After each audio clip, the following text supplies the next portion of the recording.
আজ চলে গেছিলাম সাজাতে আমার খুব একটা পছন্দের মানুষ, যার সাথে আমি স্কুলে পড়েছি একসাথে।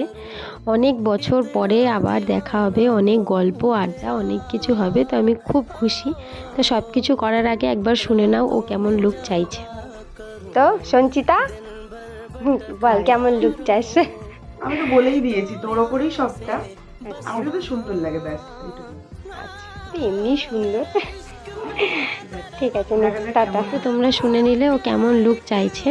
তো ওর মোটামুটি এই হচ্ছে লুকটা। তোমরা জানিও এখনও কোনো গয়না কিছু পরানো হয়নি, তো তোমাদের গয়না পরানোর আগে মোটামুটি লুকটা দেখাচ্ছি।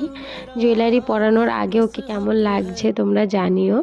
জুয়েলারি পরার পরেও লুকটা তোমাদের দেখাবো, ওকে এত মিষ্টি লাগছে। ওর রিভিউটা একটু শুনে নাও।